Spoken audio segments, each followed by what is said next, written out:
Hey everybody, how you doing? I'm Paps, the racing VTuber and an artist, and today we're gonna keep working on the comic for eh, 2 hours ish, 2-ish hours. That's usually how long these last, right? But yeah, as you can see, I've gone in a little bit off stream and done some additional edits. I felt like this first panel felt a little bit too rigid, so I switched up the pose a little bit. I see right there that there's like a tiny little errant line there. Actually, in a couple of these places. Wait, no, those are supposed to be for the jetpack. Okay, that's fine then. This one though, that one has to go. That one cannot be afforded any more clemency. So yes, I finished panel 2 and started panel 1. I finished panel 1 and started panel 2. Actually, I finished panel 2 too. Yeah, I think the only thing missing is this like one super janky. Hang on, did it? Yeah, it's back here. You guys can see the super janky line, which is supposed to be that kind of like the Russ Eden sphere that they're currently hanging out in. Although I do think that maybe adding a little bit of something right here can help to establish the place where they are.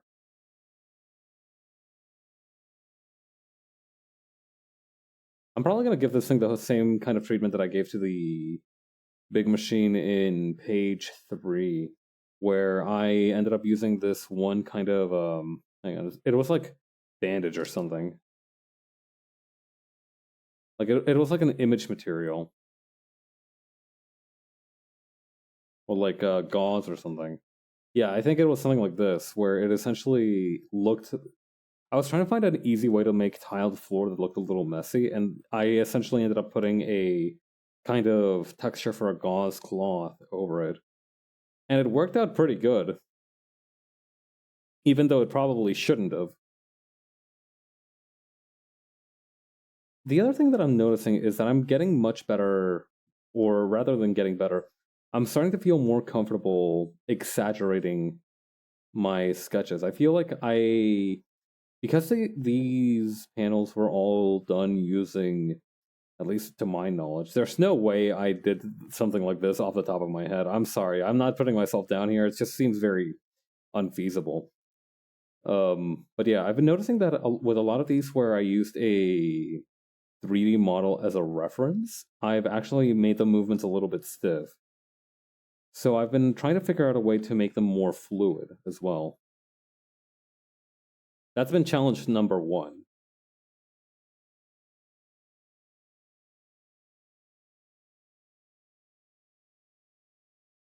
Maybe, hang on, maybe I can move. First thing I should do actually is probably copy and paste the reference layer that I have. Just duplicate that real quick. And then just like cram it all together. Merge that sucker right in one. That should help a little bit with my handling of everything. It's just a lot easier to maneuver when you have just one static thing that you need to keep on top of.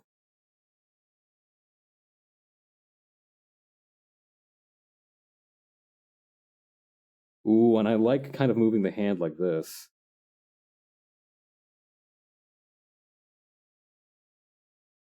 Although I'm having second thoughts about like the arm there. I meant for this to be the kind of tricep section, but I feel like maybe if I move it like this.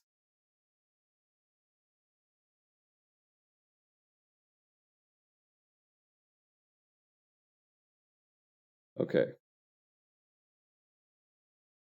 Actually, hang on. It's been a while since I've looked at the reference for Hawk's gun.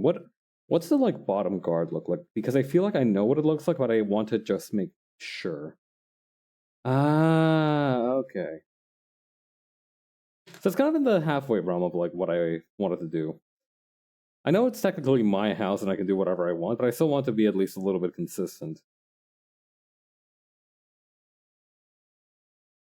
Maintaining that quality of standard is kind of a vital thing because if I just say fuck it, anything goes, I'm sure the comic will get done faster, but it's also going to be I feel like I'll feel that in my conscience. I don't know. There's something that just does not sit right with intentionally half-assing something to me. Right? I want to put my best effort into everything that I can, even if it's not something that I particularly enjoy, or even something that I know I'll have like time to make good. Like even if it's not gonna be good, I still want to like keep working on it till the very last minute if I can.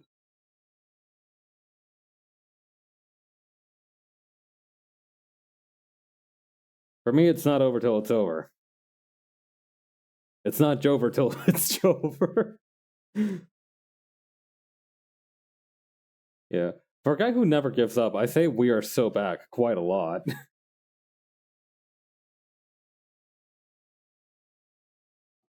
I was not like I was never away. I can't. I cannot by definition cannot be back.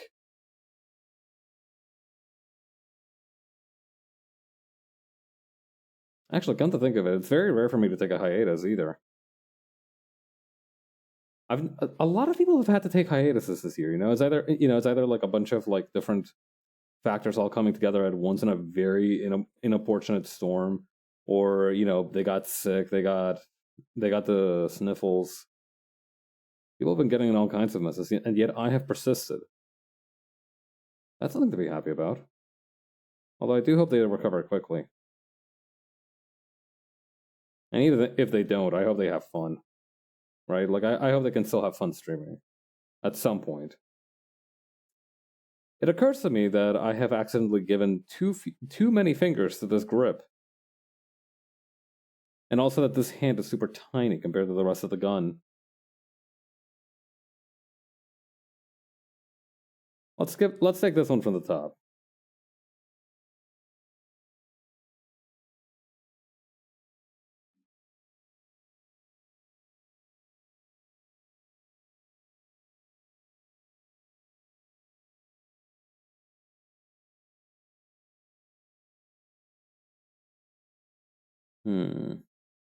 What if I actually narrowed this part here?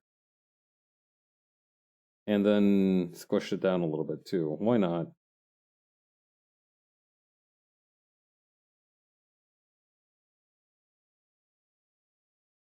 Okay, let's shift this over like this.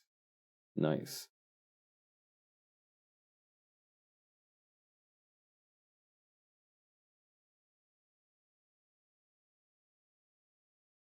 Okay, shrink this down a little bit.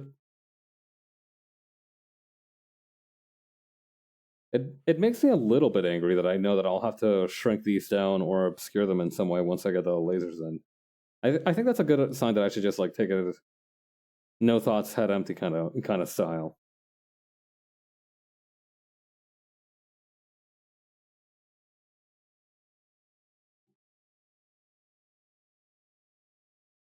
Fuck it, we autopilot.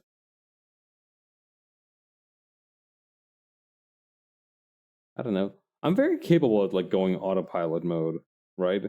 I feel like I have like I genuinely feel like I have some kind of idle animation.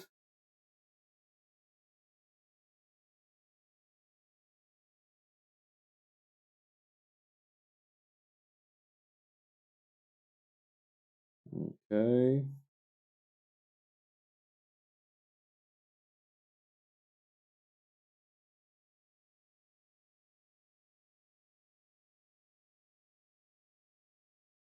Wait, right, there's supposed to be steam coming out of here.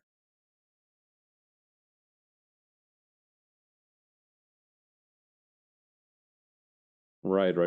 Actually, that helps a lot because then I can obscure the rest of the hand. High five, brain.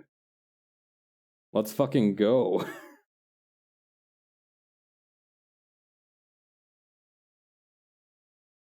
I need to make that like steaming you like a crab meme more mainstream because otherwise I'm going to say it again.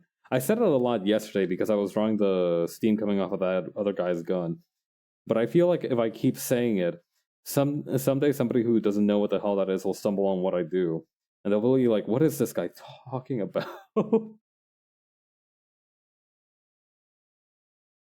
Nah, it'll have to be like that bugs me a little bit though, because that's gonna obscure the arm and elbows a little bit.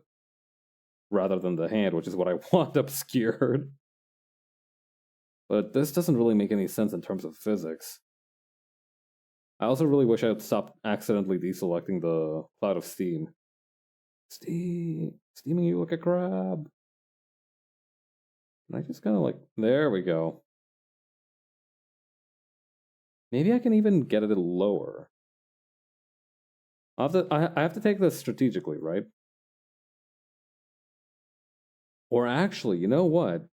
Hang on. What if I angled it just a little bit way out here? Changed it a little bit so it's a little bit more easy to read at the scale, but that it's steam.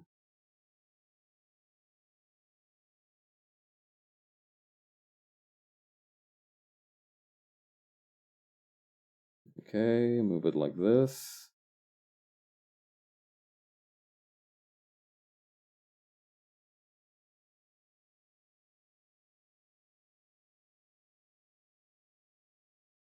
Get these out of here.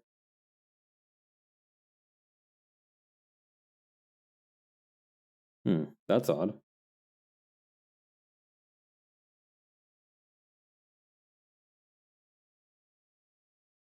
All right, let's get rid of these lines here too, which I left in here by accident.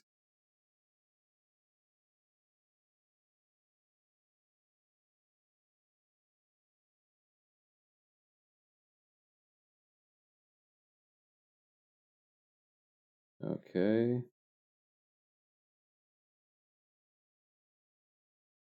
Gotta get rid of some of these too. I might be able to get away with using some kind of shadow manipulation once I'm in the shading stage to like show where the gun is supposed to be.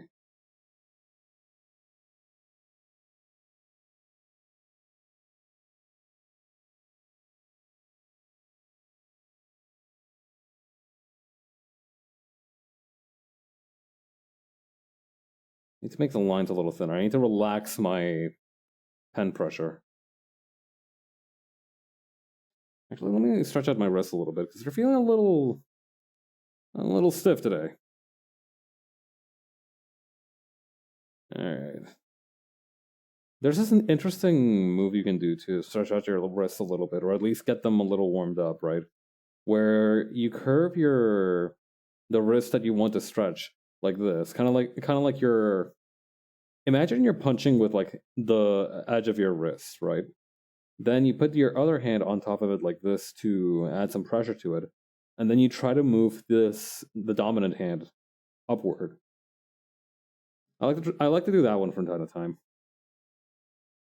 I feel like it's nice to just like flex it like that.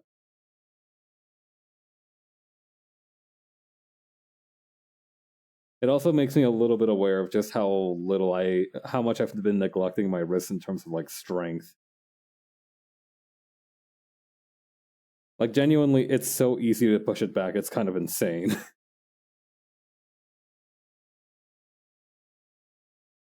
Like, have you ever seen a picture of like somebody who's very tall, just kind of keeping their hand on top of like somebody who's short, and that's enough to stop them? It feels like that a little bit. It's definitely putting my wrist in its place, both in terms of like the hierarchy of the hand joints, and also in terms of the anatomy of it. Oh, this is like the edge of the steam cloud, I see. Let me think of that one up a little bit then.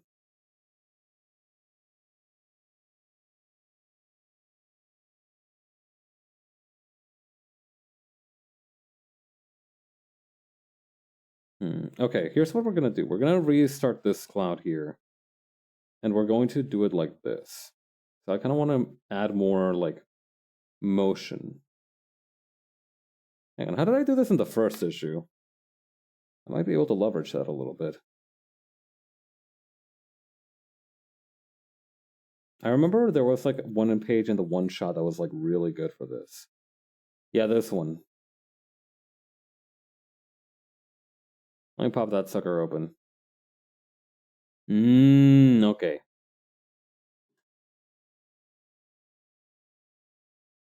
Let's try it like this then. Remove the arm. Remove the finger. Remove all this other junk too.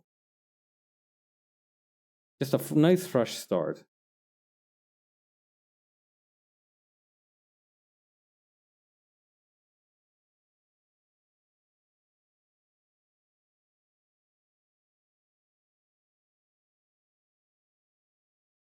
Hang on, how would I communicate more movement in this cloud?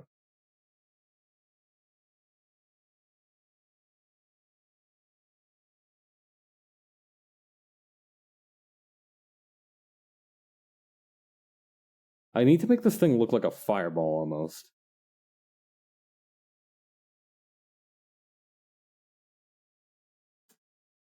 Hmm.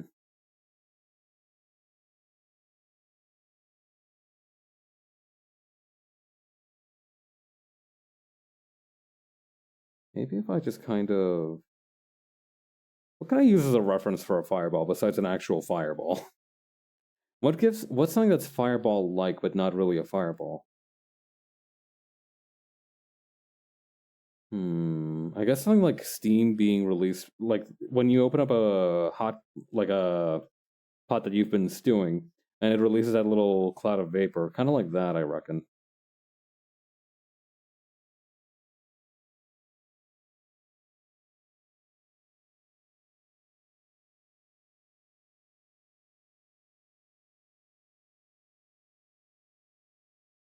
This one might work, actually.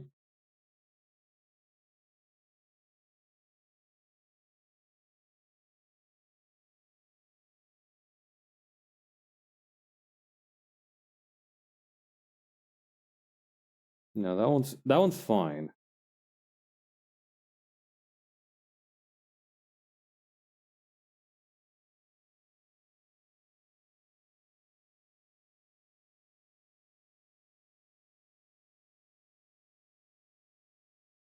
Yeah, maybe adding a secondary trail might be good.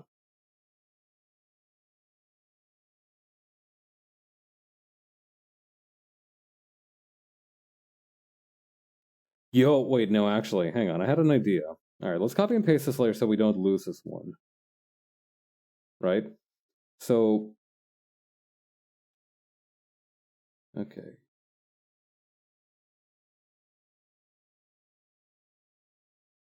Hang on. I also want to do something else for the gun here, which is create that kind of like halo effect that I did for the guard's gun up in the first panel.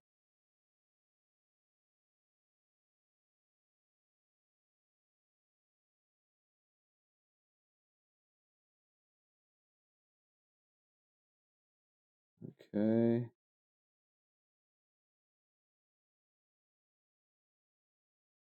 There we go.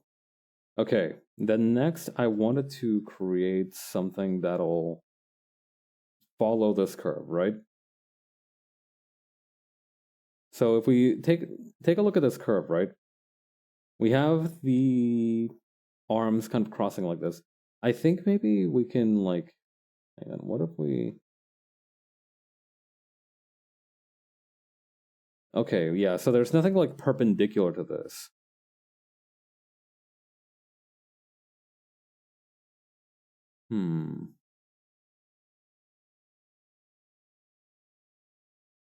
Yeah, okay.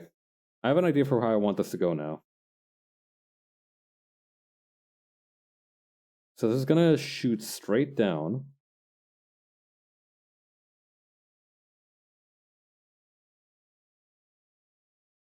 Nice straight line of steam.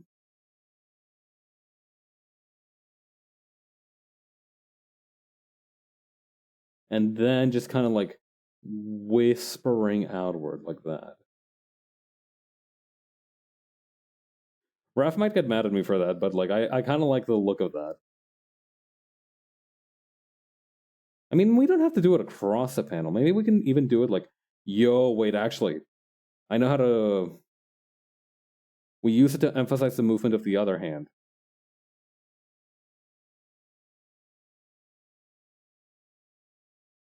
I talked about this karate technique I learned the other day on stream, right? Meotode, which is the concept of like coupled hands, right? One hand is always supporting, one hand is always attacking.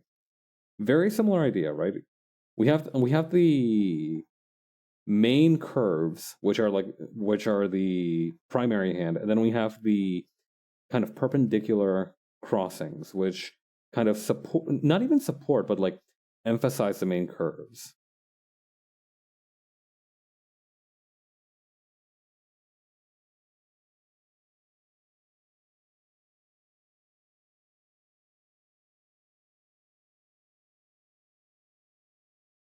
Let's see. There we go.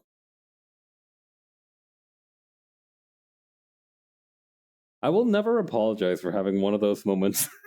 We make fun of these people sometimes, right? Like we make fun of Reddit dudes, for example, for like them experiencing something very banal in day to day life, and they're like, "Oh, dude, this is just like in my video game," right? We poke fun of those guys in a healthy amount, but I feel like sometimes you do just have to like have that one thing that you relate everything to, right?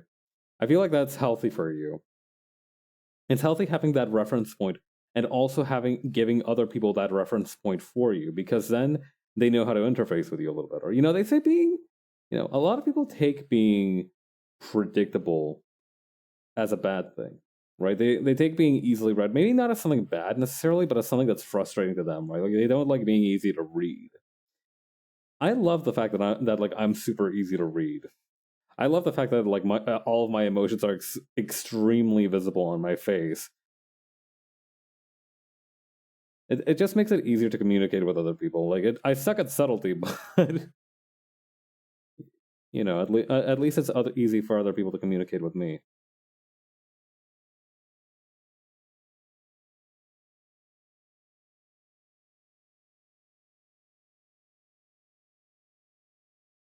Okay.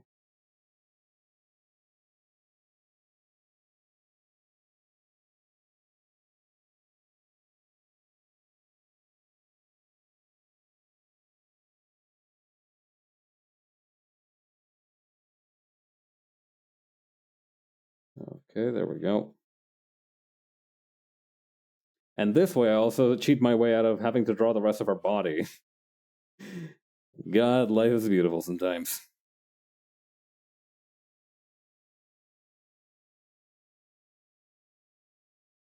All right. Should I draw the hand now?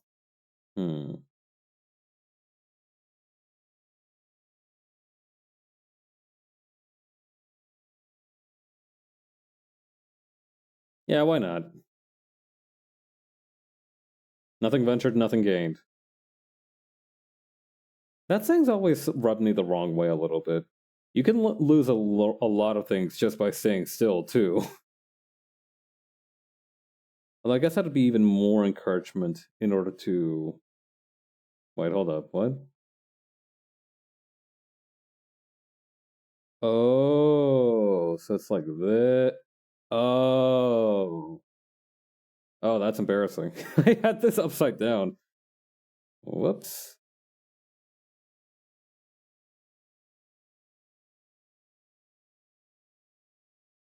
The good news is that this is the first time Hawk's Gun makes an appearance this issue, so I can just kind of wing it a little bit. I mean, hang on. How did I draw it in like the previous issue? Did I accidentally make it like that for real? Okay, hang on. Where's the last? There's like a few panels where Hawk's Gun is visible. I think I accidentally covered it up with too many sound effects. No, okay, it is like that in those too. Okay, cool. So I'm not accidentally fucking up the continuity or anything. That's good. That's good to know.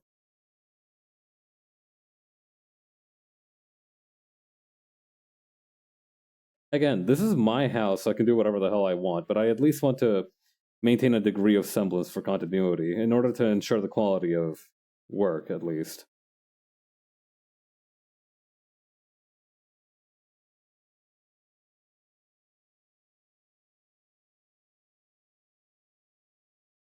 No wonder this thing looks so stupid big compared in the other panels. I've been drawing it upside down.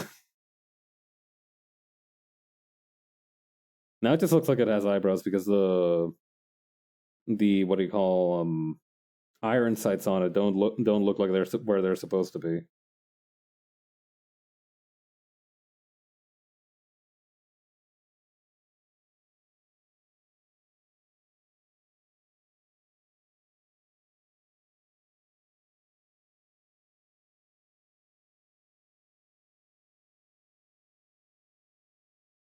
Trying to picture how to draw this hand. Because my instinct says draw it like this. And I think it's correct. So I don't need to wonder about that anymore. It's so embarrassing being one of those people who is easily able to explain who like gets stuff the more easily the more they explain it. Like genuinely, it pisses me off a little bit, right? Like I'll be like, "Oh man, I don't know what to do here," and they'll be like, "Wait, what's wrong?" And I'll be like explaining the problem, and then I'll come up with a solution midway through my explanation. I'll be like, damn, I guess I did have it figured out." You know, that's good. It's good that I found the solution, but it's still a little bit embarrassing that I had to take up somebody's time for that. That's what I've heard that that's a like actual thing, right? That some coding programmers do. It's called like rubber duck debugging or something like that. Where the idea is that at your desk you have stationed, in addition to whatever paraphernalia and gadgets you have available to you, a rubber duck. You have that rubber duck, and what you do with it is that whenever you run into a problem or you have an error that you can't quite source, right? Like you don't understand where the error came from or why it's like affecting your current build, you walk the little rubber duck through your error. And because you have like that person, you know, quote unquote person, for a loose given value of person to walk that problem through, you actually end up explaining the problem to yourself and you're able to more easily find a solution. I've tried it a couple of times, so it doesn't seem to be my thing. I only really I become more capable when explaining it to others, but I can't kind of fool myself into doing that. You know, I think that requires some powerful self hypnosis in order to see the rubber duck as a rational person.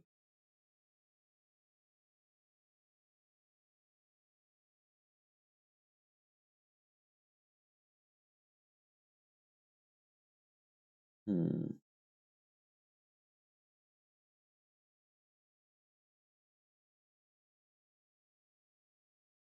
Yeah, maybe like this actually. Hang on.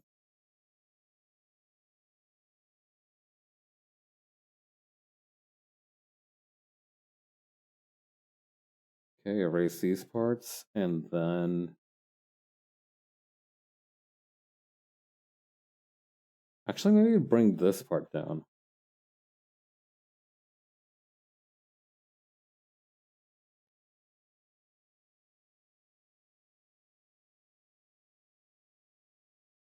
Maybe we can bring this part in too.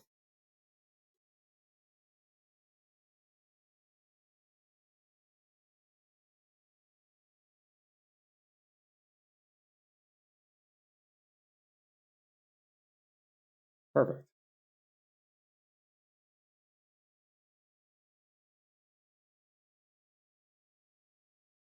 All right, then the helmet. It's insane how I resented this Steam Cloud at first, but now it's like it's like a brother to me. I have to draw so much less now.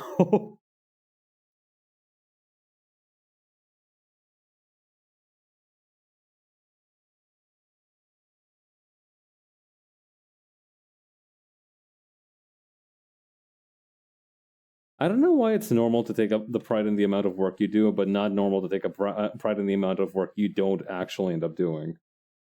I guess because it comes off as like arrogant a little bit, but like if I realize that I don't need to draw like half of the original stuff in the that I originally planned for the panel, I'm gonna flex a little bit. I'm gonna ride that high a little bit. I'm gonna ride that wave.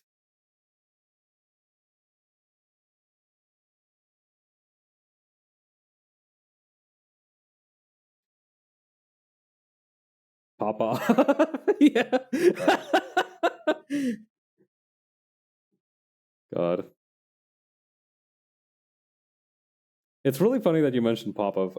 Bunny, I don't know, like I know that's probably like just that's a normal term to use, but like the thing is like in fighting games specifically, pop-up is just like it just has this very specific image to me. where like if you pop up in like a fighting game, right? You're like gloating, right? Like you're fucking you are yelling, you are running around the venue, you are making a fool of yourself because you're just so happy. So picturing that for just not having to draw a line is kind of awesome. I like that a lot. Nice one.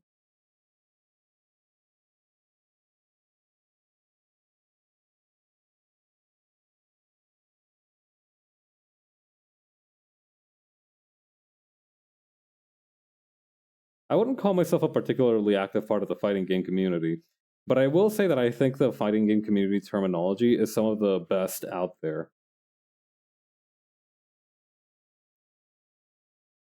A lot of it is just so good.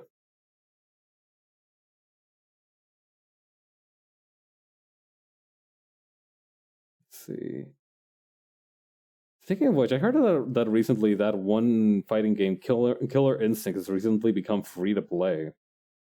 I wonder how they're planning to like eventually monetize it, right? Because there's always like a catch to some of this stuff.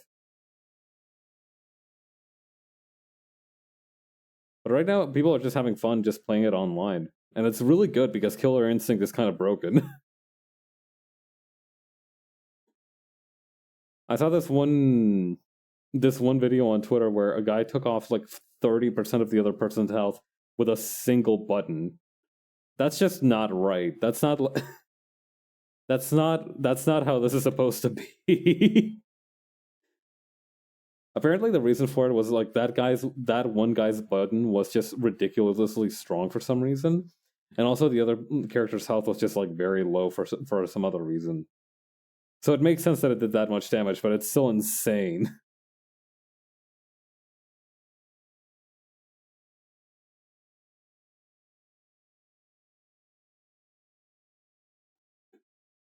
I love stupid broken games. It's really, balancing, right?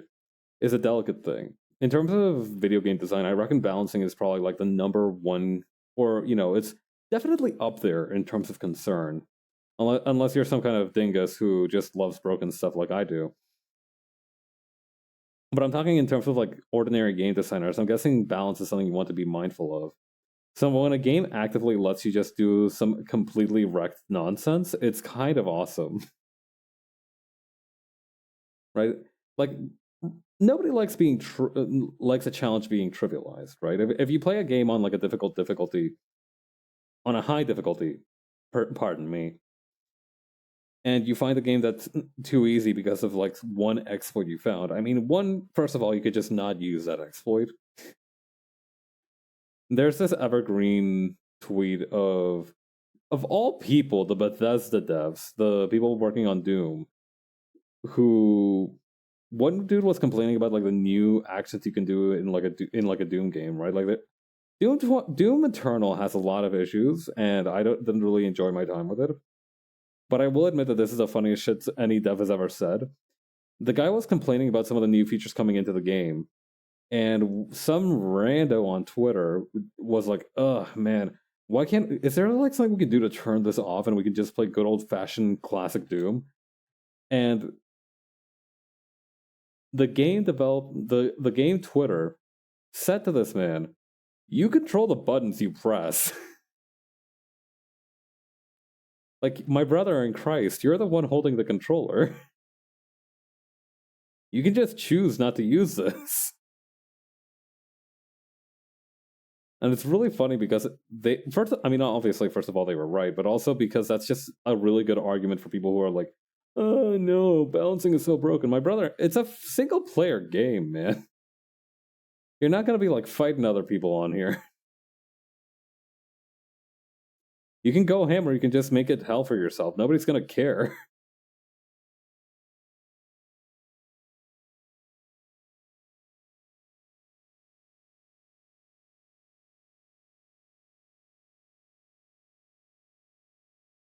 Hmm. I feel like this needs to be more curved. Let me see if I can't simplify it a little bit.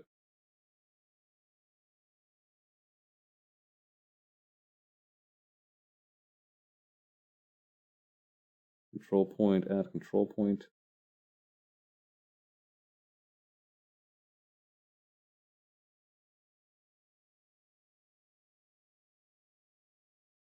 Put this over here. Very nice. Now it has a little bit of curvature and it looks more normal.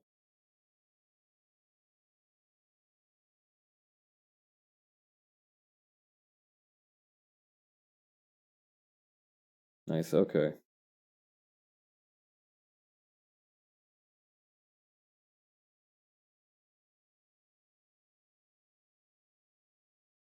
Come on, bud. There we go.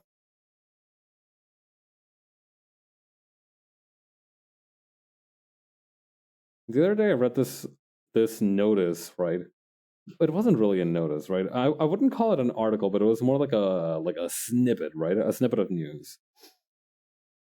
And this guy was talking. They were apparently talking to this prison consultant. It was this dude who like takes in-depth studies at like the culture inside prisons, and you know, I'm guessing how to build them better?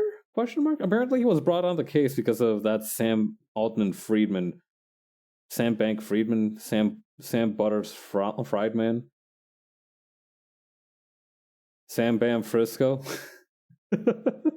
Anyway, that guy's apparently going to prison, so they brought in that guy to kind of help, I guess, be an expert on the topic. But apparently, he mentioned during the interview that apparently, as an alternative to cigarettes, you know how like in prison, right? Supposedly in prison, cigarettes are like the number one commodity item used like as like barter money, right? It's used as semblance of like legal tender, right? In prisons. Apparently, the new hotness is using what was it like canned mackerel or something? It's like canned mackerel fillet, right? It's just like canned fillets of fish because it's got really good shelf life. You get a little bit of protein in there, and also I guess it doesn't smell as much when you open it.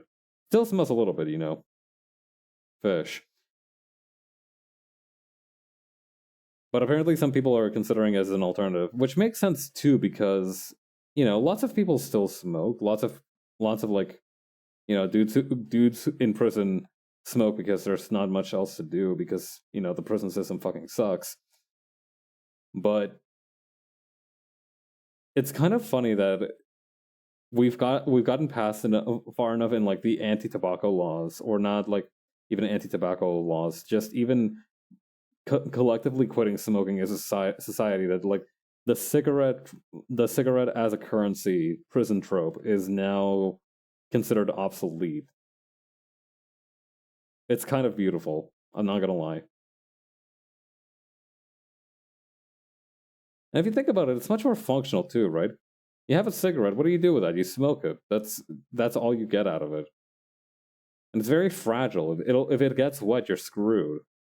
Now, can of mackerel, on the other hand, ugh, the uses for that thing you would not even imagine, right? You've got the classic open it up and eat it, but you've also got the ability to use it as a blunt weapon.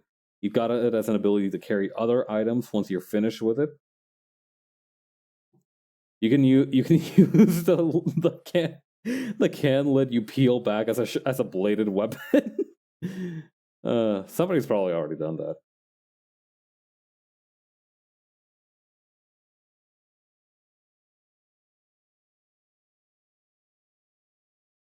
Seriously, the lack of resources that are available to people turns every otherwise normal, rational people into the next fucking Nikola Tesla of whatever they want to do.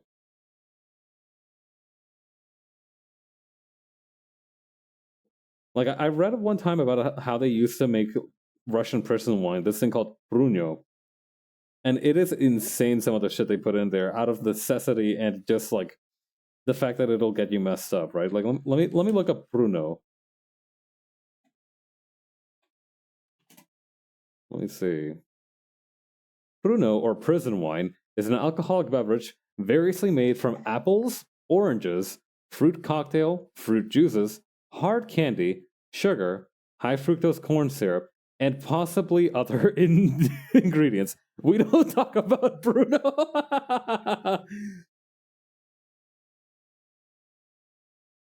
Bruno originated and largely remains confined to prisons, where it can be produced with a limited selection of equipment and ingredients available to inmates. It can be made using only a plastic bag, hot running water, and a towel or sock to conceal the pulp during fermentation. The end result has been colorfully described as a bile-flavored wine cooler. Depending on the time fermenting, always balanced against the risk of discovery by officers, the sugar content, and the quality of ingredients and preparation, Bruno's content by volume can range from as low as 2%, equivalent to a very weak beer, to as high as 14%, as much as a strong wine.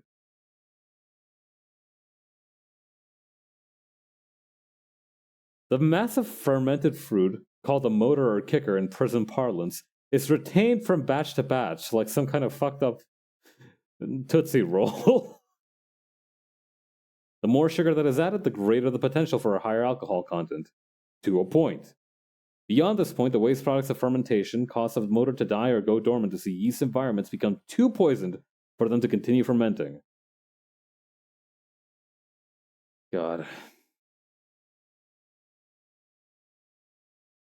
It's free botulism. Like, genuinely, you will get so sick from drinking this. It's not worth it. Oh, my poor father. I remember one time when I was like 14, I read that you could just make alcohol online from like, just water, honey, and yeast. And I was like, dude, I should try to do that. And I did, right? Like I got permission from my parents to essentially like brew alcohol as a fun little science experiment. And then I asked my dad to drink some because I didn't want to I didn't like alcohol. And he did it, the absolute madman. Oh my god, we're so lucky that it was just a little sip and he didn't actually like it. Oh, could you imagine?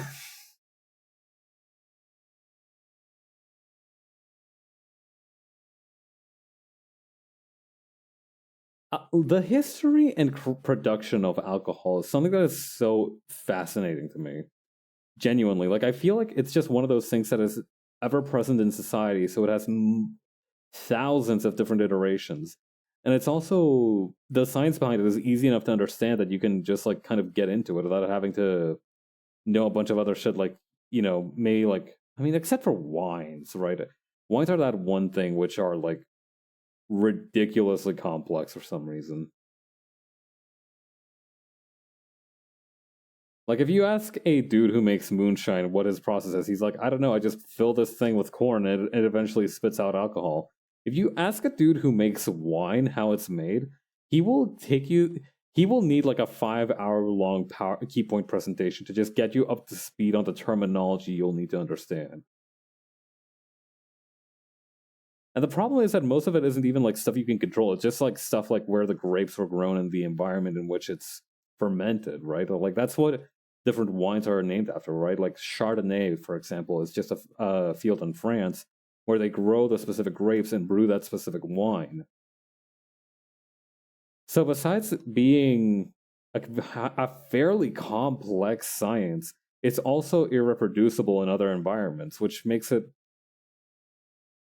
not boring, but I will say it makes me certainly less interested in it. I like the idea that at any time in any place, one person could have discovered this, or one person could bring this to another place. I promise that I am not a rum runner. That's not me. I'm not interested in being able to produce alcohol everywhere because I'm a rum runner. I'm just kind of a nerd.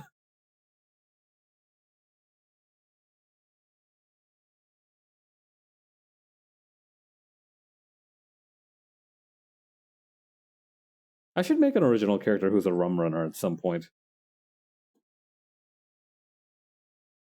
I already have all kinds of like martial artists and general freaks, but I feel like it's very rare to have such a grounded criminal trait as rum runner. The problem is that there's very few places where alcohol is illegal now, so that's why the rum runner as a kind of criminal identity has been phased out. Like, we don't need you fucking doing lackadaisy cats shit in the middle of a graveyard somewhere, trying to get bootleg liquor, because now you can just go to a friggin' corner store and they'll be selling you Mike's Hard Lemonade. Oh man, I bet speakeasies would have loved hard lemonade. Like, I imagine like you could give a 1920s dandy a thing of hard lemonade, and and his like little bow tie would like spin in circles on his neck, and he'd be like, "Gadzooks!" God, we talk a lot about bringing fast food and little snacks to different places here and there. I read this post the other day, right, where they were asked like, okay, so obviously we've all heard these funny stories that are like, a peasant from the 1800s would like explode if you gave them a Cheeto. What is like one thing you would feed a peasant if you could from modern history? And the person very thoughtfully and very patiently explained why their answer was a simple plate of spaghetti. You see, tomatoes, as much as we associate them with Italian cuisine, aren't actually native to Europe. They're from the Americas. They're from the New World. So at that point, Italy had very similar dishes, but it wasn't like the kind of American Italian cuisine that we kind of picture today. They didn't really have too much pasta going on. Well, no, they did. They'd had some pasta, but not nearly as much as like we associate it with it today, right? Pizza obviously wasn't really a thing. There's a bunch of differences to it. But the main thing is that they didn't have tomatoes. They wouldn't have known what like umami was unless they somehow had like the good luck to either make fish sauces or run into soy sauce. At least I'm pretty sure that fish sauce has umami flavor. I should look into that. I know that there is a East Asian fermented fish sauce, but I don't know too much about the Italian one. I know that it's been around since like the Roman ages.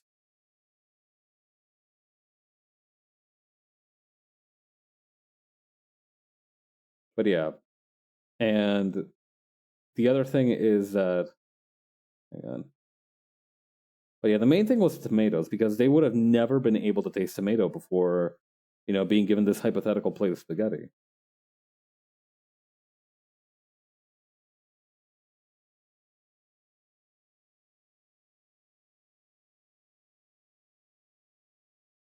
But yeah, I bet if you introduce like a flapper from the 1920s to something like Four Loco, they would have been thrilled. I mean, back then Coca Cola still had crack in it, or wait, no, that's a little bit too far out. I feel like at that point Coca Cola no longer had crack in it, but they were still kind of in that phase where like opium cured most shit. So, it's kind of hard to gauge how cool they would be with the usage of hard drugs in their drinks, because ideally they would have enough experience to like appreciate the high of the energy drink, but not enough that it would be like mid to them, right? That would be the ideal sweet spot.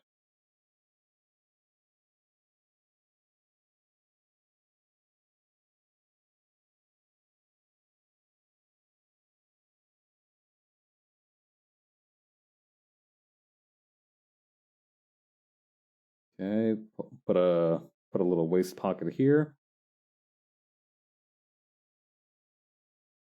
I'm actually glad whenever Hawk's gun is out of her pocket because I can either put it in her offhand or in the hand that's not in the panel. But whenever I have to think too hard about how the gun fits inside of the holster, I get a headache. Fuck it, it's like space warping technology in there. We figured out how to make pocket dimensions, but only for very, very small items. Try to fit a human in there, and they get taken to the mirror dimension. And brother, you don't want to go to the mirror dimension. Everything is backwards. Everything smells slightly like glass and moistness. And also, there's like demons or something. I don't know.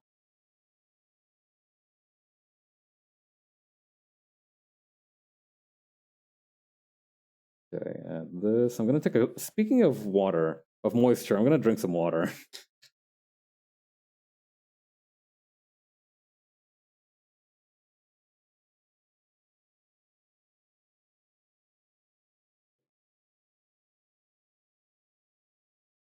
Hmm.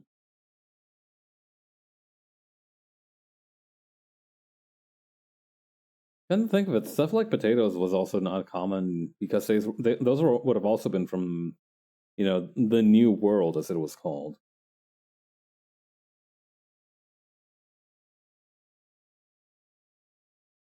So a plate of Cajun fries might have genuinely finished the job for them. For like a humble peasant from Britannica, a plate of Cajun fries? Oh my god.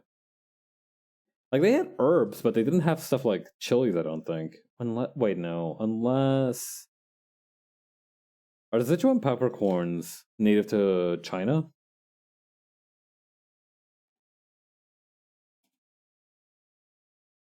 Sichuan pepper.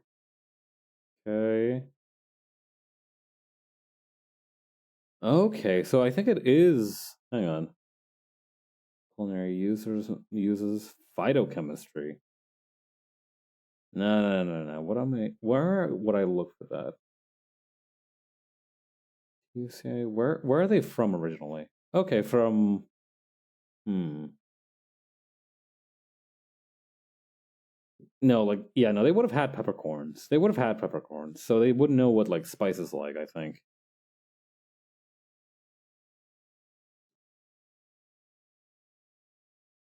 Still, your average person is probably not able to access much in the way of Chinese food to begin with. So I don't know. It'd probably still be a very novel experience for them. Not to mention peppercorn spice and like cayenne spice are two different things. I don't know how else to describe it. Like there's different kinds of spiciness, right? Like there's occasionally like this numbing spice kind of texture. I don't know how to describe it.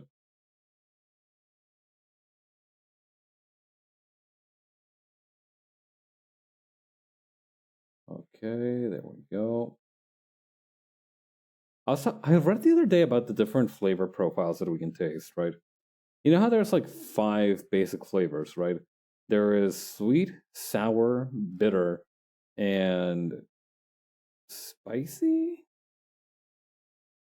The problem is that spice isn't really so much a reaction is like isn't really so much a flavor so much as it is like a reaction to certain chemicals in the nerve endings of our tongue.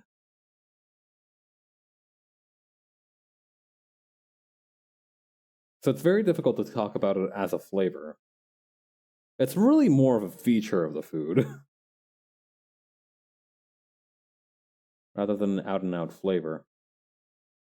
I do remember seeing this one documentary about this one girl in Korea who loved spicy food so much that that genuinely like an after dinner snack for her was like a lollipop that she would coat with chili pepper seeds.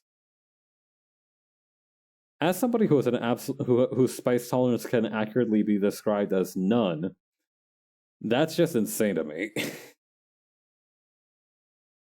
Homegirl was well and truly built different.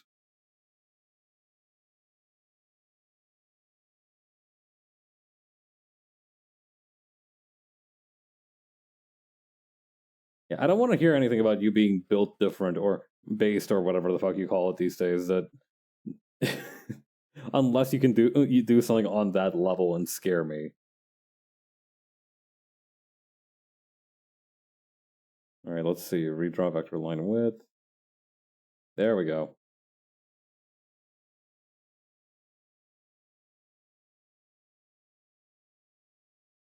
When people say they are built different, they should either make me want to hurt them or they should scare me.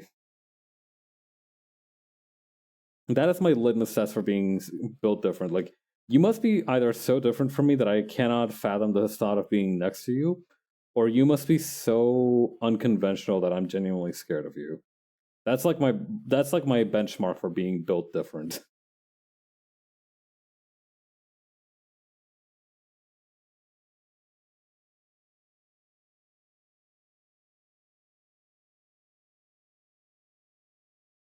Let's see.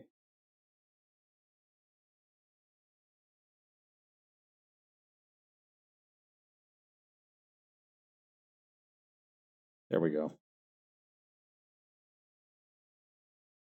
The other day, right? I'm gonna talk about an example of this because it's also an example of me like it's a rare instance of me like genuinely having a grudge and it not being at all serious. So it's a good chance to talk about this sort of thing. So because I watch a lot of VTuber stuff, right? No surprise there. I think we're all familiar enough with my identity to know I'm a huge nerd. Because I watch a lot of VTuber stuff on YouTube, sometimes I get ads for these like either indie VTubers, which is extremely rare, or these corporate VTubers that I have never heard of in my life. And the problem is that sometimes I will like recognize some of these corporate VTubers in the wild, right? Like I'll see a tweet from one of them just kind of floating around for some reason. I'll be like, "Oh, hey, it's that person." The problem is that one time one of these tweets was like basically slandering Chainsaw Man. And like I get if it's not for you, but the problem is that this person didn't even give it a chance, and that really got my goat. I'm like, oh, okay, right. I got a little salty, but then the problem is I kept seeing ads for her in different places, and I'm like, okay, so now, so now I just kind of have to take that, right? Like I have to, I have to live in this perpetual state of like both accepting and letting go of my beef with this person.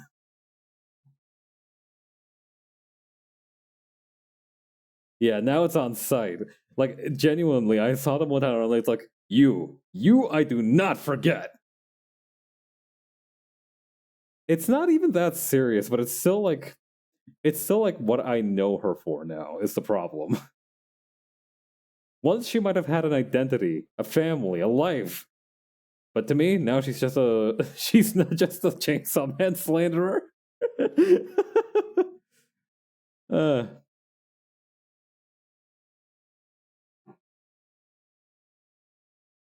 God.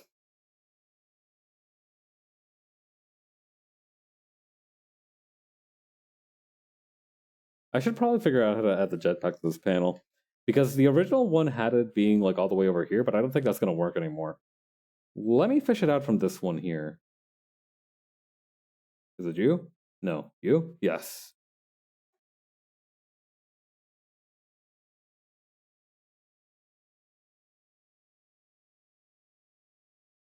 At least, thankfully, I've never become one of those people that just kind of has to see the person that pisses them off every day, right? I'm so happy that I'm not like an obsessive hater. Like it's been such a blessing. Like it's almost like a flow chart, right? If I'm it's always Twitter too. I never find this shit on Tumblr. People love my content is too well curated on there, but it's always on Twitter, and like it goes like this, right? I see a stupid opinion, right? I will draw an eye for the sake of illustration, despite me not having any, right? Like I see somebody talking that shit, and I get mad, of course, right? Then I do one of two things. One, I keep scrolling, in which case nothing bad happens. Two, I take a look at their username, and if it's a blue checkmark tweet, I immediately dismiss it. I immediately realize that I'm being played. I'm being baited. I am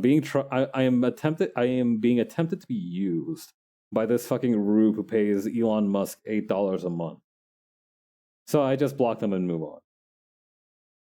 But then sometimes I see that they don't have a check mark. And then I just block them on principle because then it's the idea that somebody can have that bad of an opinion for not even getting paid for it. Like you just act this way because you genuinely believe in it. I tap out. I'm out of there. I gotta leave. The problem with this one is that it's just such an inoffensive thing. It's like fundamentally something that I agree with, right? Like I agree that if you don't find something interesting or if it doesn't pique your interest, you shouldn't force yourself to like it or to say something nice about it, right? But because it's something that's very dear to me, it's a little bit more difficult.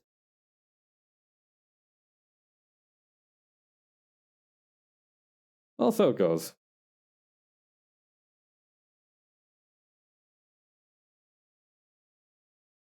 Like I said, it's actually good to work out these feelings every now and again, right? It's like it's good to have situations where it's where you can dislike someone and it's not that serious. Like genuinely, I think it's so healthy for you to be able to be in that situation because then you have no risk at all of like interacting, not interacting. You don't have to confront them. You don't have to force yourself to confront them. You just kind of have to acknowledge their existence and you can just move on.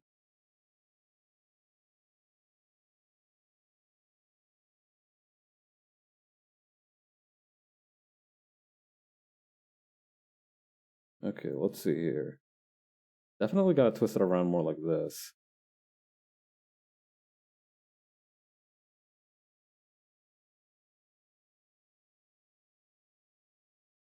All right, if I put it on her right now, well, how will this look? Because I feel like this is a very difficult like position to put the jetpack in. Although,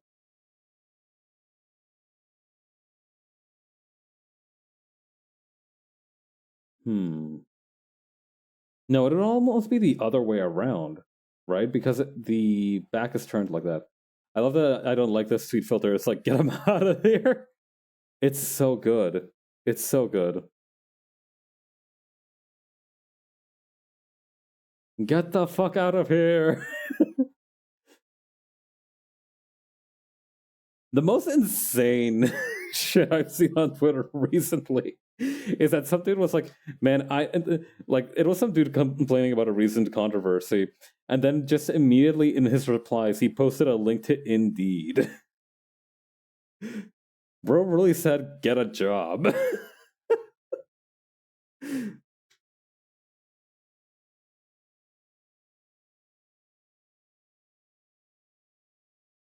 All right, what was I doing? Right, the jetpack.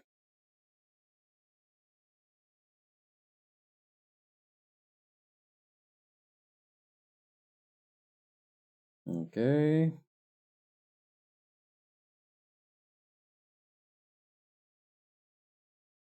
I think it'll almost be a little bit bigger.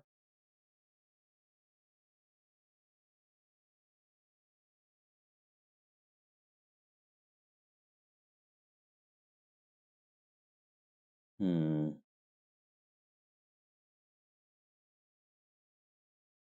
Hang on, can I like?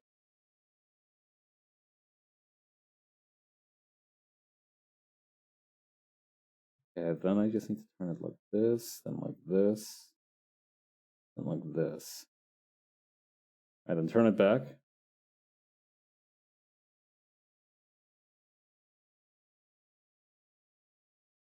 Yeah, okay. Maybe not okay. Hang on. Now it looks a little like broad is the problem. There we go.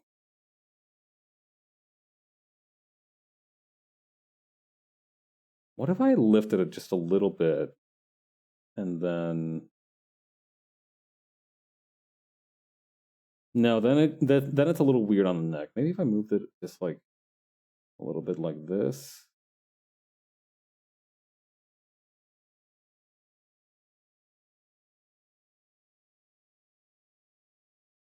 Hmm.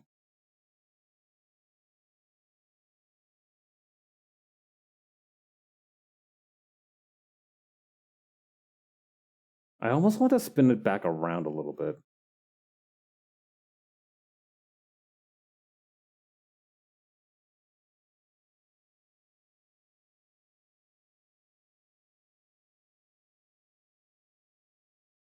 Hmm.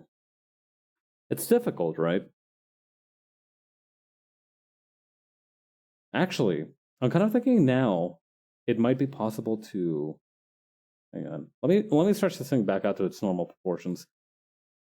I kind of almost want to. It's hard to do, right? It's hard to express how I think this should fit because none of it really makes sense to me.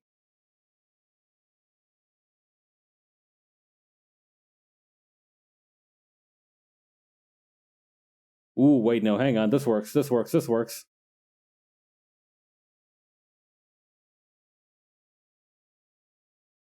Hang on. We might be cooking. We might be cooking here. Just gotta bring it home.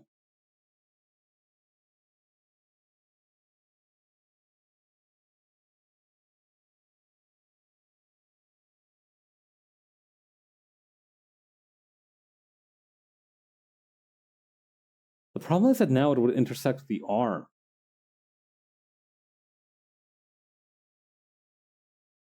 Maybe almost like this.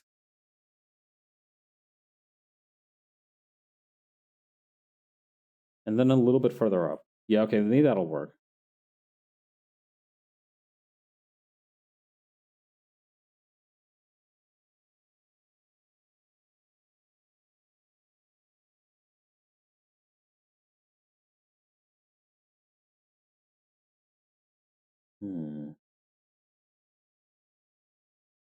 Then a little bit further out. Maybe something like that. Screw it. It'll probably be hidden by sound effects anyway. You have to recognize when to let go.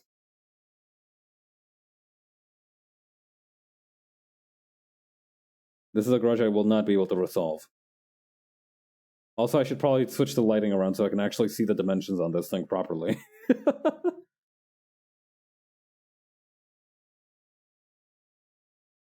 Oops.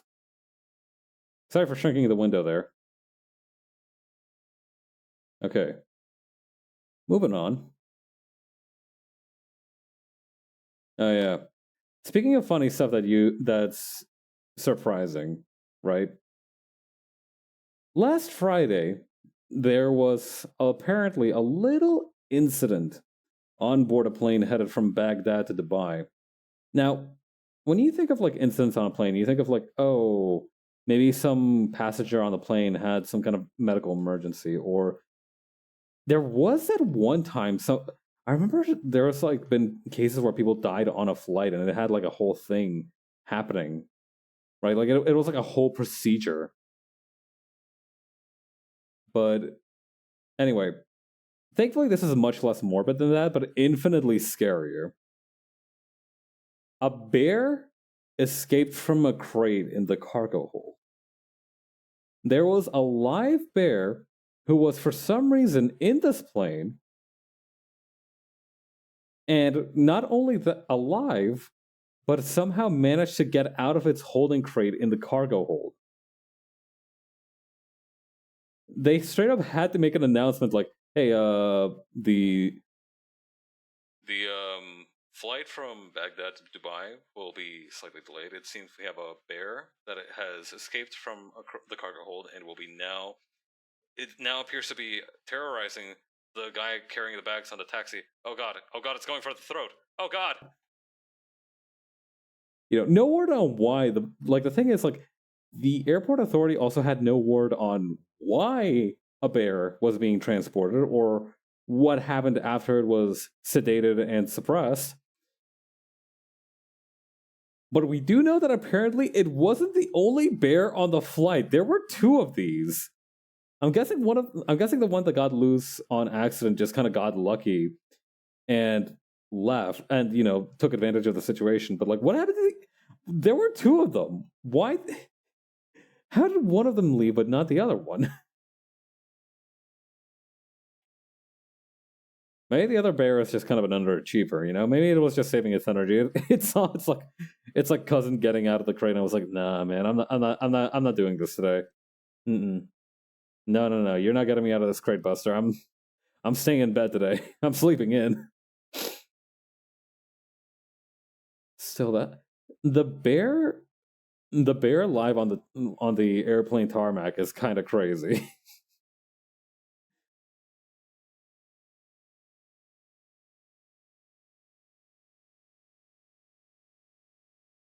God.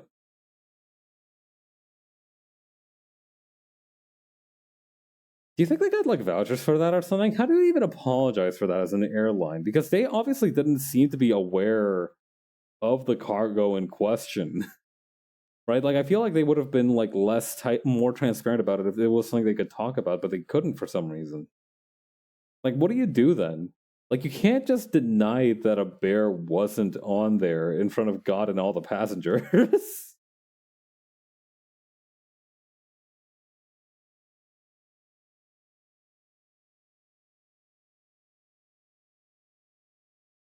Man, I hope they got some kind of compensation for that. Jesus.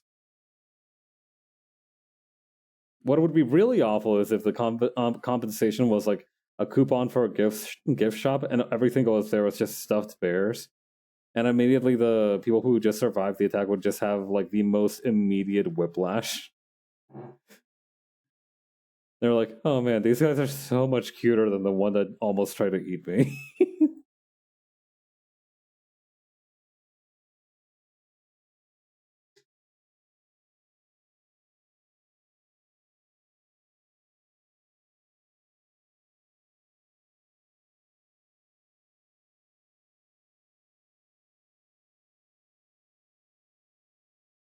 Like, imagine being the dude, the guy unloading the cargo bay, and being like, "Did that box just fucking growl at me?" And the problem with bears is that they have a very distinctive like call too, right? Like, there's no animal that I know of that makes a sound quite like a bear. They go like all like "Arr," like that.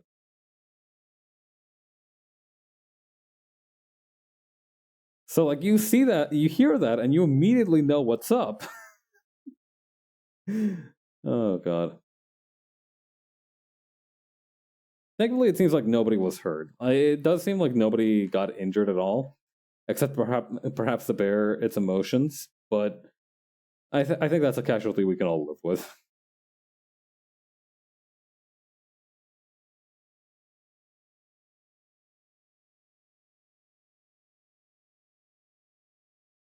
I wonder what other kind of crazy animal escape stories there have been on planes.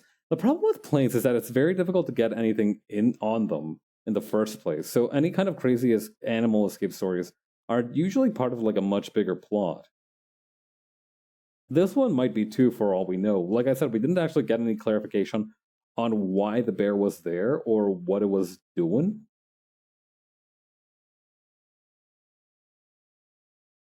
So I guess it'll remain forever a mystery.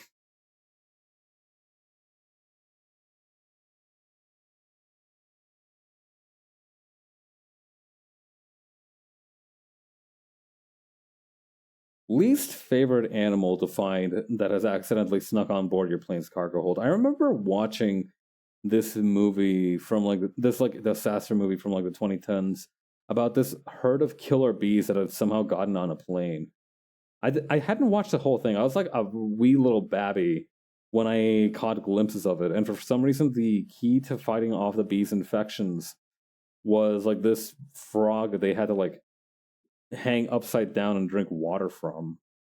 And it was such a dumb movie in retrospect, but like it had some kind of disturbing imagery in there. So tiny me was obviously scared. Like we all like I imagine that like in terms of like animals on airplane movies, almost everybody thinks of like snakes on a plane, right? Like that was a super medic film. Did anybody actually end up seeing snakes on a plane? Is that a real movie that existed? I feel like we all just kind of like made it up, like Goncharov. That doesn't feel like a real movie you could have paid money to see. It feels very cocaine bear in that like it feels like a movie that you would see being played in like a Rick and Morty bit or some shit. Like it's like it would be in like a Family Guy bit, but it's not a real movie. It was real, unfortunately. Oh man, right. I remember that it was supposed to be like super bad. That's crazy. You know, a lot of people talk about like the creative stifling that arises from, you know, we've all seen those headlines, right, of like the Wagner Brothers CEO effectively canceling movies left and right for tax reasons, and now it's finally coming back to bite him.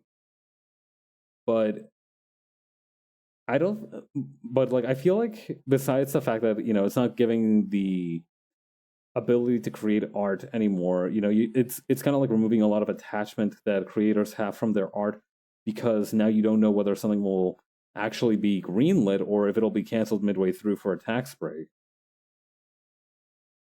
right?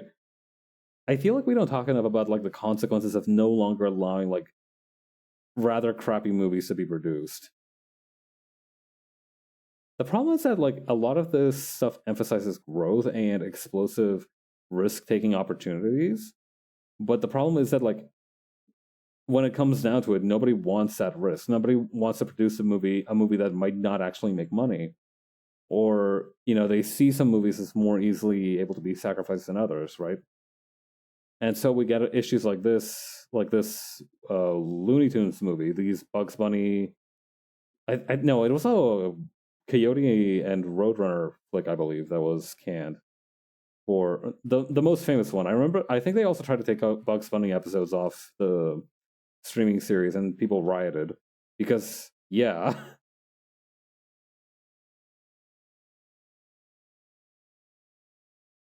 And hmm, yeah, I get the feeling that we don't get bad movies anymore. We just get kind of like mid ones. Like no, that's not true. We still got bad movies, but like we don't get interesting movies anymore because a lot of them are just kind of either relegated to indie cinema and thus never blow up, or they get like shafted by the studio. We don't see interesting movies from big studios. I think that's the best way to describe it. We no longer see interesting movies being given a fair shake, I believe. I don't know how Cocaine Bear got past that. I don't. I remember seeing that movie with my friend, and it was okay. It was like a decent movie. I had fun watching it, but I still feel like that's the exact sort of thing that would never get greenlit, but somehow it did. It like overcame the odds.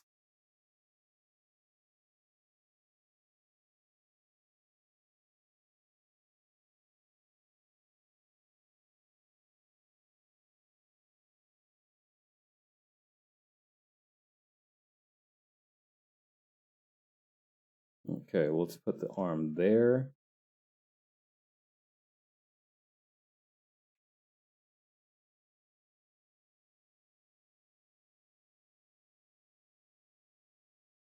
I bet every actor, right?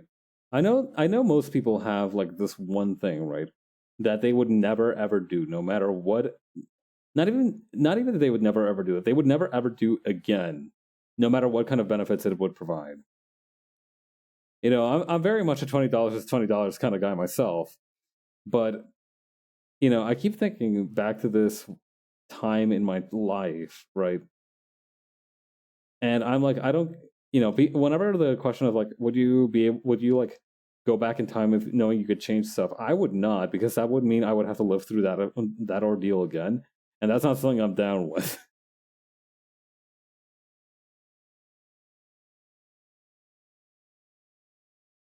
right? Like we all have that one thing that was like the very worst thing that we've ever experienced. We all have like our rock bottoms, and I think that's super important as well.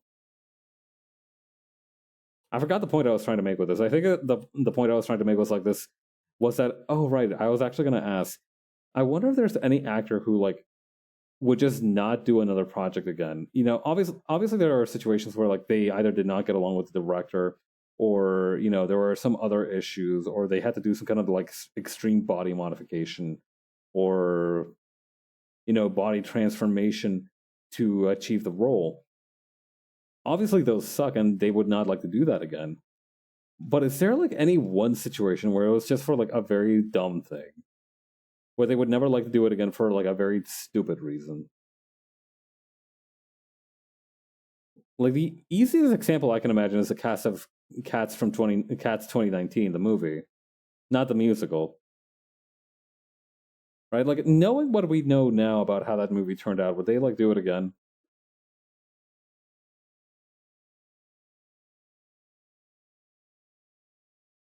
There we go.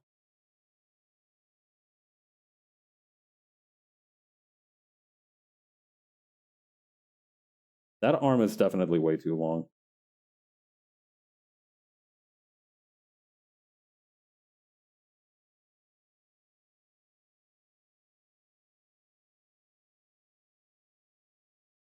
We can probably move this whole thing a little bit further in. Yeah, there we go.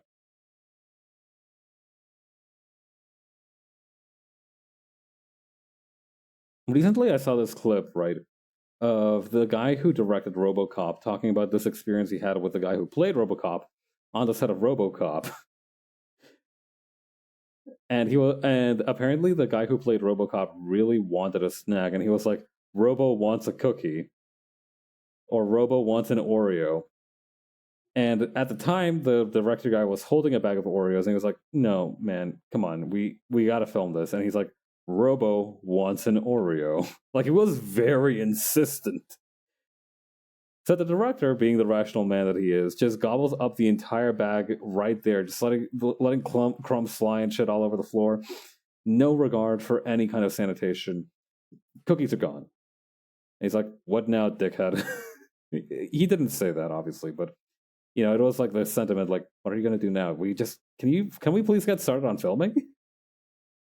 So, and then he says, and then the guy who plays RoboCop, I do not know any of these people's names, by the way, which is why I'm using their epithets. So the guy who plays RoboCop actually walks up to the edge of the stage and like not even bellows, but like he says with a very projecting voice, like, "Robo wants an Oreo," to the crew working on the ground. And at that point, the story kind of concludes, and it cuts. And like they were interviewing the guy who directed RoboCop at this time, and then it cuts over to their interview of the guy who played RoboCop, and he's like, "I don't fucking know anything about the Oreo." Arnold Schwarzenegger? No, no, that was a Terminator. RoboCop was a different dude. Blah, blah, blah, blah, blah. What's it? Hang on, RoboCop actor.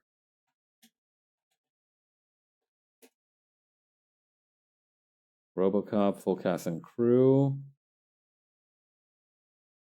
Peter Weller. Peter Weller was apparently the guy who played RoboCop. RoboCop Oreo story.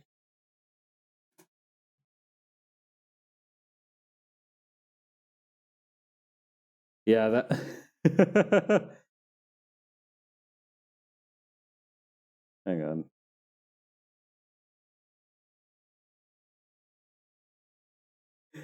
Peter Weller has a very different take on this supposed RoboCop on-set incident. When interviewed in the documentary about how he remembers it, he simply replied, "I haven't got a damn clue about Randy Moore and his fucking Oreos." Which means either Randy Moore is lying through his fucking teeth, the guy who directed RoboCop is lying through his fucking teeth, or Weller doesn't even remember that shit. Or he's also lying.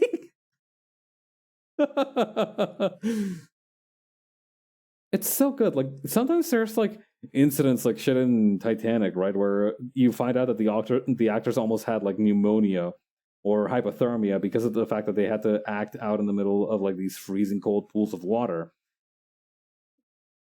And then you have incidents like this where it's just like, what? Like that's not. This isn't anything. This isn't like good. It's not bad. It's like nothing, and yet it's so endlessly entertaining. Like it's genuinely just a normal silly story, and that's so good. It's kind of like what we needed.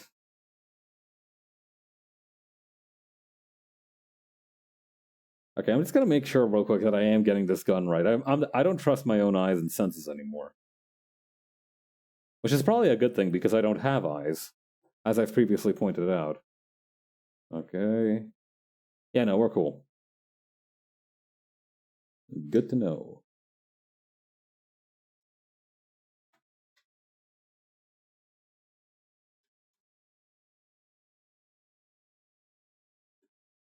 Bring this upward, and then like this.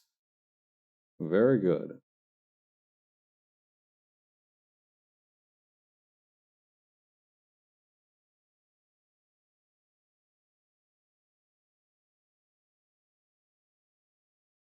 Hey, moving. What did I just do to that line? Oh, there we go.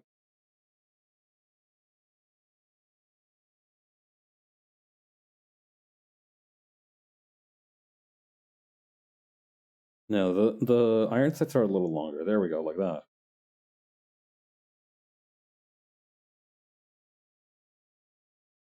Okay, then moving this around. I don't like how like angled this is. So I'm gonna move it around.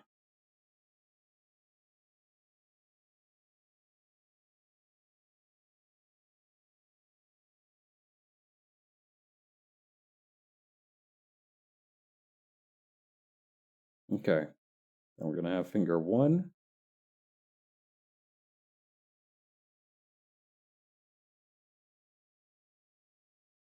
Finger 2.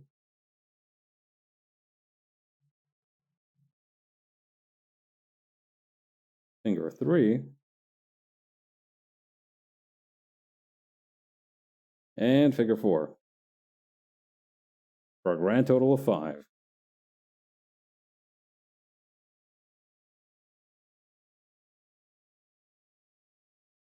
That's an interesting. Actually, that gives me for an idea, right? Would it be possible to yes and drawing on stream? Like I remember doing that one character design stream last week where I made that Highland sheep themed Balladera, and that's a little bit like yes anding it. But I wonder if it's possible to like do that to an extent where you can create an entire drawing. I don't know. I always get nervous about my improv skills because I've been exposed to too much bad improv to allow myself to take that risk. Believe it or not, I don't try to do improv comedy on these. I very rarely do improv comedy on these streams. Sometimes I do like silly little skits or voice or like I try to like voice out different scenarios. Like that thing I did with talking like this as though I was the airport announcer saying that there was a bear on the runway. Right? I don't know. I feel like I can't like nobody can be trusted with the power of improv comedy. I've seen too much bad improv to be able to trust it fully.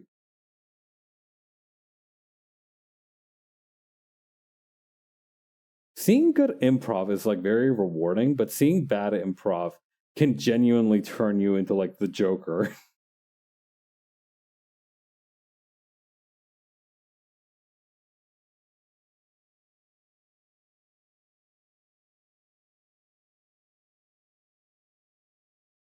Let me take a look at the grip. Oh, right. No, wait, hang on, what? Oh, right.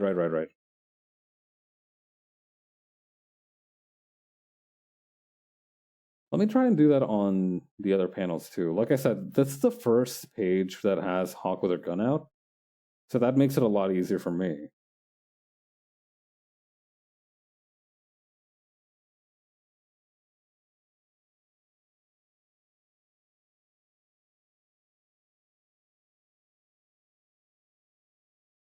All right, I want to at least finish up the Hawk in this panel before I move on to the next page.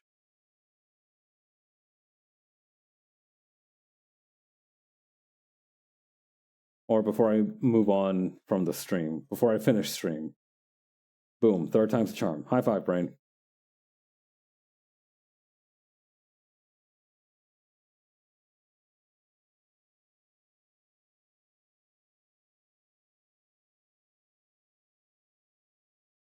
No, that's not right.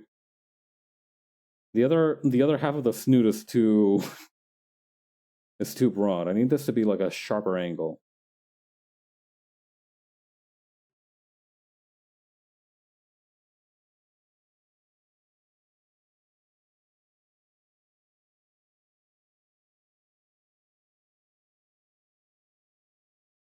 There we go. That's more even.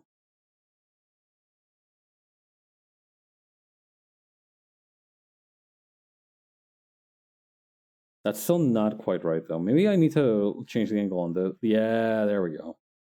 No, that's not right. Can you change this up again even? Yeah, I think that's about as good as it gets. Let it go. Yeah. I read recently that Google is doing some geothermal stuff out in Nevada.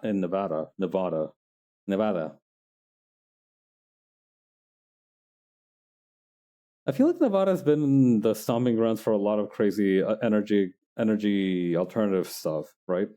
Like they also have that one. I know this because of Fallout New Vegas. They also have that one friggin' focused solar energy reactor thing where essentially they point a bunch of mirrors at this one thing of salt to melt it, and then they use that to make turbine spin. It's insane to me that after all these years, I know a lot of people talk about this, but it's insane to me that after all these years, it's still the basis of electricity, energy, and locomotion is still make a wheel spin, make something spin. That's all it's ever been. That's all it ever will be. We just keep making more and more advanced shit to make water boil and make things spin. And it rules. I love boiling water. I just wish we didn't have to sacrifice so many dinosaurs to do it. Yeah. I have like a soft spot for geothermal power. Probably due to Homestuck. Frankly speaking. Yeah. Wind and geothermal are my two favorite alternative power sources. I'm kind of interested in heliostats and like solar stuff, but I'm really into the idea of like using the lava underground, the hot rocks in our Earth to generate electricity. That sounds really cool. You know, you hear. I feel like maybe I've grown up too much with solar power. You know, it's been too commonplace now for me to give it its real credit.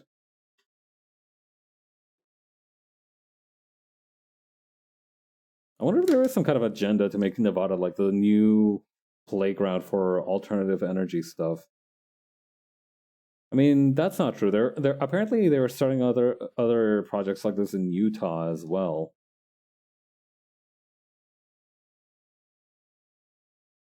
So it's not like they're picking on Nevada specifically. But I wonder why. No, it's definitely just a coincidence. Or is it? No, it's almost certainly a coincidence. I guess there's just not much stuff there. I think Nevada is also where they conducted the nuclear test or something, right? At some point? Or at least they tested some kind of bomb out there. Fuck them, I guess. Who cares? To be honest, I think I think I've also been. I also don't know much about Nevada other than again everything that I learned in Fallout New Vegas, which isn't very much.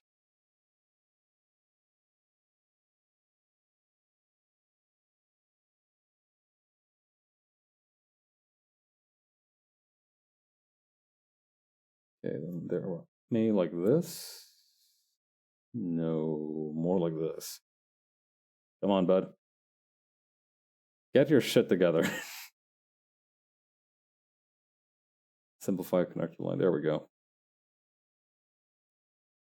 Nowadays, whenever I feel the need to get myself motivated or at least kind of get started on something, I remember this one person who set their desktop background to this picture of Vash the Stampede from Trigun.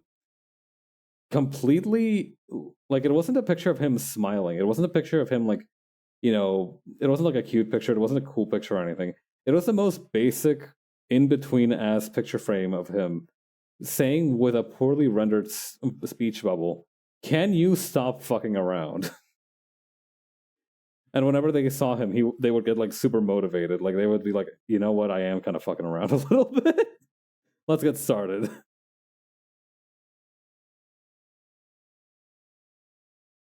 And genuinely, I feel like now I can picture. The problem is that I have not even the problem. The benefit. The good thing is that I can actually picture stuff that is image based very clearly in my mind. I have an easy time recalling stuff like manga panels and such. But now I'm able to very easily recall this picture of Vash the Stampede telling me to stop fucking around, and it's been working for me too.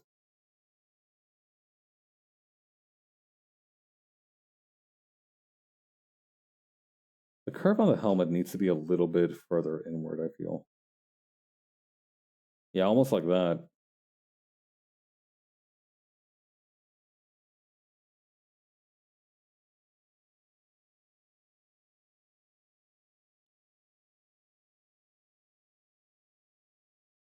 There we go.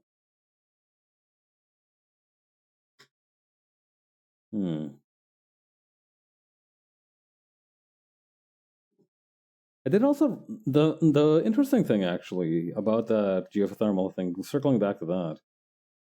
I read that apparently the US is the leader in geothermal power studies, not for any other, not because like there's more hot rocks in the United States than there are anywhere else on Earth, but mainly because they have access to a bunch of old mining crap from the oil and shale booms from more recent memory.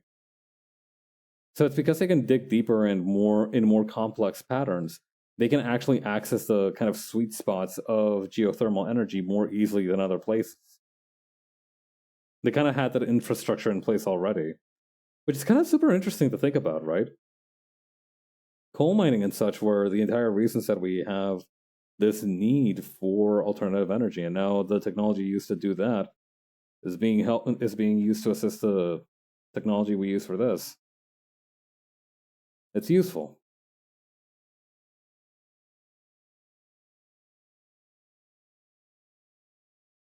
I'm a big fan of recycling technology.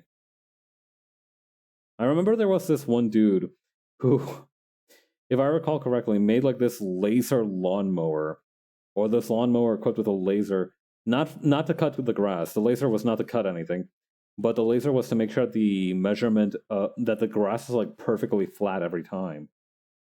And obviously, it didn't get a lot of interest in the common usage fields because I think not even if you're like the kind of dude who loves manicuring his lawn, you are super interested in making every blade of grass the exact same height. But conversely, he told this story to like a guy, a friend of his who worked in like mechanical engineering or something, who told a friend of his who worked in agricultural sciences. And he was like instantly like, I know like 5 or 6 different farmers who would pay you good money for access to that kind of technology. I forget where the story goes from there. I don't remember if he got like contracted by John Deere or something. I hope not. Everything I read about John Deere makes it seem like they're Monsanto, but for tractors. Which is to say, they overcharge for everything and hope that everything that you use breaks down eventually, so you have to rely on them for repairs and replacements.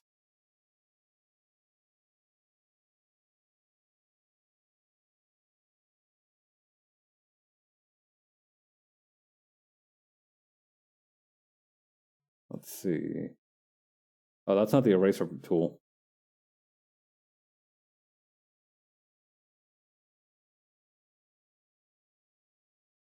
Okay.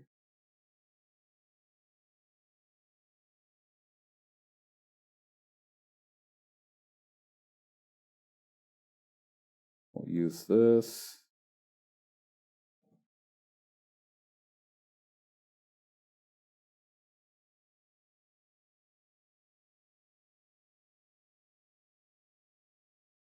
Come on, bud. There we go.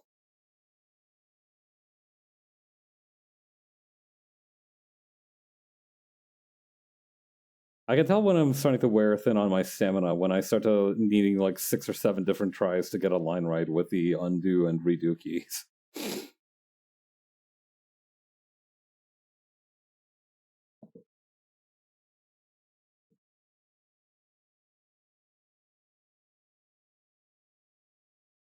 Okay.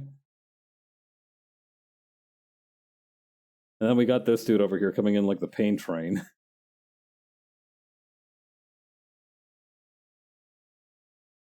But first, let's make the background.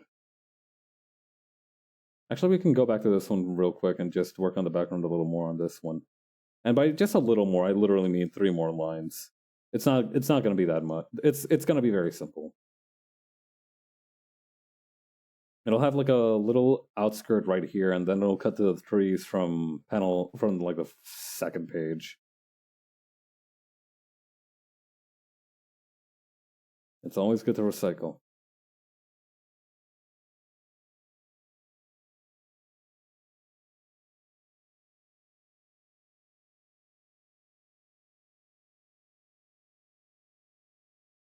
Okay, and then we get this guy running in.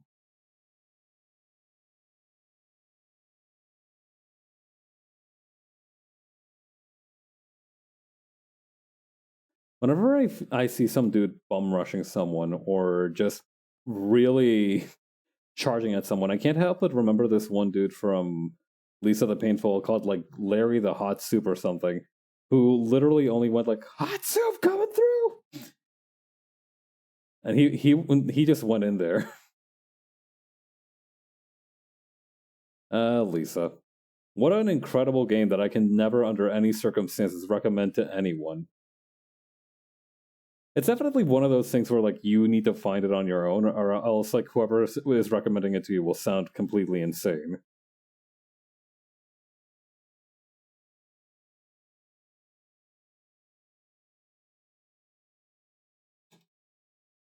There we go.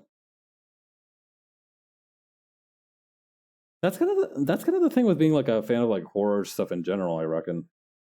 You know, I was talking with my friend Preston the other day. He's a big fan of movie horror stuff, and he was telling me about this one movie called like Terrorizer, that is definitely kind of like not a good entry point, shall we say, to horror. Like it's got a lot more grotesque stuff than most horror films, and it's very hard to kind of like describe it. If you have a hobby like this, you know what I'm talking about. That sometimes it's very difficult to describe what you like without sounding very, very strange. Well, I guess that's most hobbies if you think about it. Like most, geeky hobbies, I guess. I mean, hell, how should I succinctly describe that I'm a guy on the internet who pretends to be a talking bag of rice who was made by the sun? Except the main thing that I do is just like talk and talk during my streams and try to have a good time. I guess I could more easily succinctly put it as I'm a live streamer, but even then, if you want to break it down into more detail, you know, if you say I'm a live streamer, they're like, "Oh, cool. What do you like stream?" And then I have to like be real quiet and say something like, art stuff." They don't need to know I'm a bag of rice. On the internet, nobody knows you're a bag of rice. That's the thing too. Hiding your power level, a very powerful thing to do. I circle back to it a lot because it's just something that I'm obsessed with. God, I'm so glad VTubers exist. I was born with very handsome looks, but even I'm not a fan of being on camera 24/7 while I'm doing this stuff. I mean, horror of horrors, what if I have to itch my non existent nose? Could you imagine the scandal?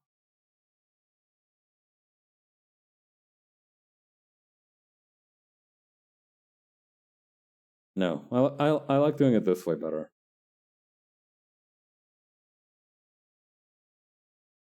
Now that they're here, I don't think they'll ever stop being VTubers. But I wonder how like the medium is going to age over time. That's something that I wonder about constantly, right? Like we have rock stars, we have stuff like that, but even the concept of a rock star has somewhat changed over time as technology has gotten different.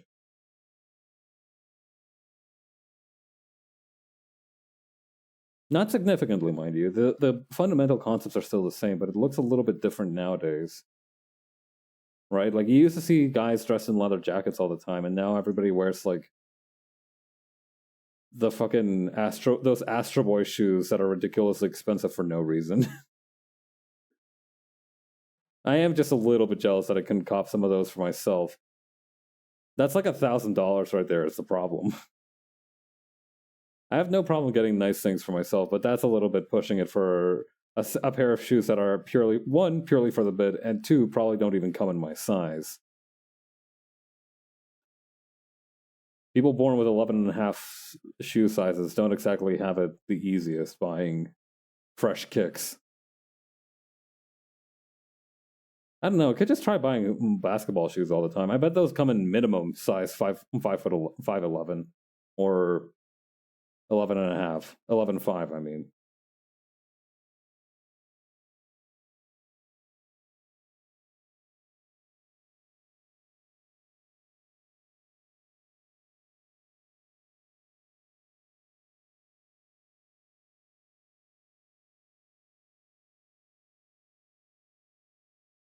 okay. There we go, and then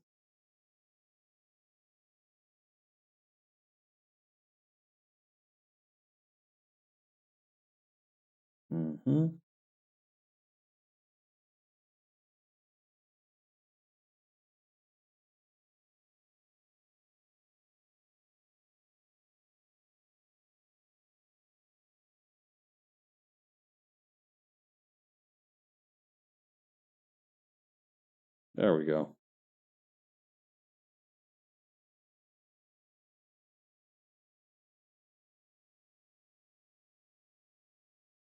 He looks like he's almost doing a funny little dance.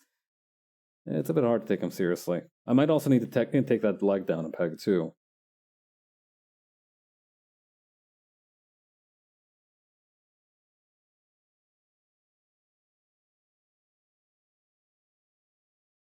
Do the hustle. Da da da da da da da da da da da da. Do the hustle.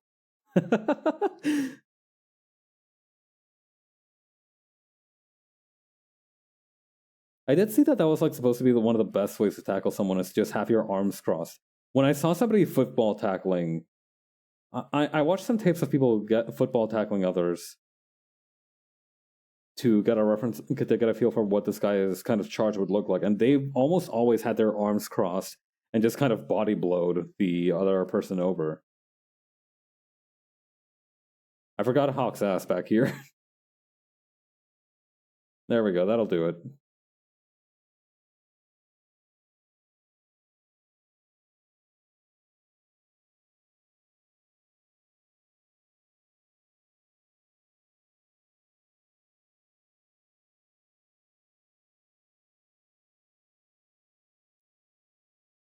Okay. Yeah, that'll do it for today, I think. I forgot. Okay, one more thing. The strap's back here. I forgot the fucking. I'll have to come back here for the jetpack. I don't think I'm not gonna add that just now, but yeah. Other than that, have a good night, everybody. I will see you all on Saturday for some hatting time. Later. Bye.